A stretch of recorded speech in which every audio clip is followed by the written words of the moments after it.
Historia de la filosofía, por Nicolás Sabagnano, volumen 3, 15, parte sexta, la filosofía del romanticismo, capítulo 3, Fichte, 546, su vida. Juan Teófilo Fichte nació en Rameniu, el 19 de mayo de 1762, de familia muy pobre.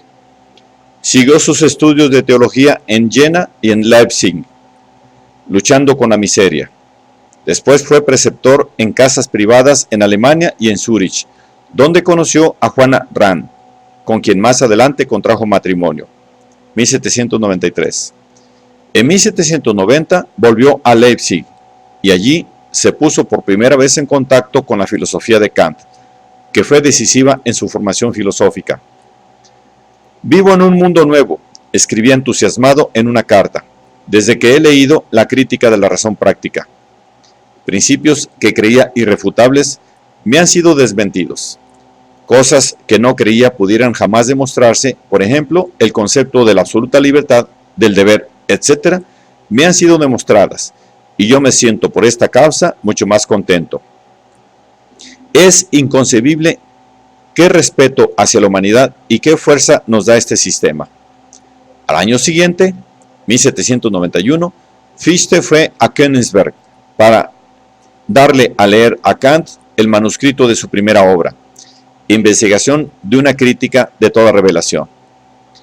El escrito está pensado enteramente dentro del espíritu del kantismo, de suerte que cuando apareció anónimo en el 1792 fue tomado por un escrito de Kant, y Kant intervino para aclarar el verdadero nombre del autor. Pero en el mismo año, 1791, mientras Fichte en Danzig se aprestaba a hacer una defensa de los edictos del gobierno que limitaba la libertad de prensa y establecían la censura, le fue rehusado el Nihil obstat para la publicación de su investigación. Y meses después fue negado también para la publicación de la segunda parte de La religión en los límites de la razón, de Kant. Indignado, Fichte pasó inmediatamente de la defensa del régimen paternalista a la defensa de la libertad y publicaba, anónima, una reivindicación de la libertad de pensamiento, 1793. En 1794, Fichte llegó a ser profesor en Jena y allí permaneció hasta 1799. Pertenecen a este periodo las obras a que se debe la importancia histórica de su especulación, Teoría de la ciencia y Teoría moral del derecho. En 1799 estalló la llamada polémica sobre el ateísmo, que había de concluir para Fichte con su alejamiento de la cátedra. A raíz de la publicación en el Diario Filosófico de Jena de un artículo sobre el fundamento de nuestra creencia en el gobierno divino del mundo, 1798, en que identificaba a Dios con el orden moral en el mundo, Fichte fue acusado de ateísmo en un folleto anónimo. El gobierno prusiano prohibió el periódico y reclamó del gobierno de Weimar el castigo de Fichte y del director de la publicación, Forberg, con la amenaza de que, de no hacerlo, prohibiría a sus súbditos frecuentar la Universidad de Jena.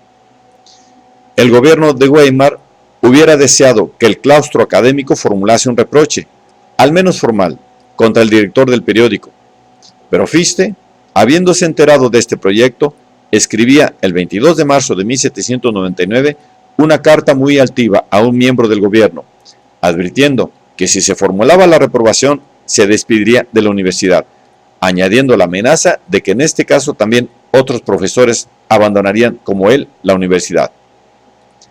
Después de esta carta, el gobierno de Jena, con la opinión favorable de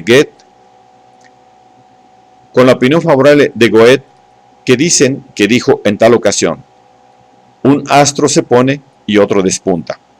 Invitó a Fichte a ofrecer su dimisión, aun cuando, entre tanto, él había lanzado una apelación al público y no obstante una petición de los estudiantes en su favor. Los otros profesores se quedaron en sus puestos. Al abandonar Jena, Fichte se fue a Berlín, donde se puso en contacto con los románticos Federico Schlegel, Schleiermacher y Tieck. Nombrado profesor en Erlangen en 1805, marchó a Königsberg en el momento de la invasión napoleónica y de allí volvió a Berlín, donde pronunció, mientras la ciudad estaba aún ocupada por las tropas francesas, los discursos a la nación alemana. 1807-1808, en los que indicaba como medio de sacar a la nación germánica de la esclavitud política una nueva forma de educación espiritual, y afirmaba la primacía del pueblo alemán. A continuación fue profesor en Berlín y rector de aquella universidad. Murió el 22 de enero de 1814 de una fiebre infecciosa contagiada por su esposa, que la había contraído asistiendo a los soldados heridos. La característica de la personalidad de Fichte está constituida por la fuerza con que sintió la necesidad de la acción moral. El mismo Fichte dice de sí: tengo una sola pasión, una sola necesidad, un solo pleno sentimiento de mí mismo: actuar fuera de mí. Cuanto más actúo, más feliz me siento. La primacía de la razón práctica se transforma en Fichte en la primacía de la acción moral, y a justificar la acción moral como incesante superación del límite constituido por el mundo sensible, se encamina toda la primera fase de su pensamiento. En la segunda fase, la necesidad de acción moral es sustituida por la de la fe religiosa, y la teoría de la ciencia se utiliza para justificar la fe. Pero desde el principio al fin de su especulación, y en las mismas inconsecuencias doctrinales que presenta esta especulación en sus fases principales, Fichte aparece como una personalidad ético-religiosa, no exenta de un cierto fanatismo. Yo estoy llamado, escribe, a dar testimonio de la verdad. Soy un sacerdote de la verdad. Estoy a sueldo suyo. Me he comprometido a hacerlo todo, a arriesgarlo todo, a sufrirlo todo por ella. Pero en el servicio de la verdad no pone en absoluto aquella humildad y aquella conciencia de los límites humanos que, según Kant, son indispensables en la vida moral. Le fue reprochado algunas veces, por ejemplo por Hegel, carta a Schelling, del 3 de enero de 1807, disfrazar con las palabras de un ideal moral incorruptible sus propios impulsos egoístas y su propio orgullo desmesurado. Y quizás el reproche no fuera inmerecido. Bien, es verdad que a veces el llamamiento al ideal moral disimula mal en él la deficiencia de una verdadera comprensión humana y moral. Como cuando, con ocasión de una grave enfermedad de su mujer, que él había abandonado con su hijo en Berlín durante el asedio francés, le dirige el reproche moral de no haberse precavido contra la enfermedad. Carta a Juana del 18 de diciembre de 1806.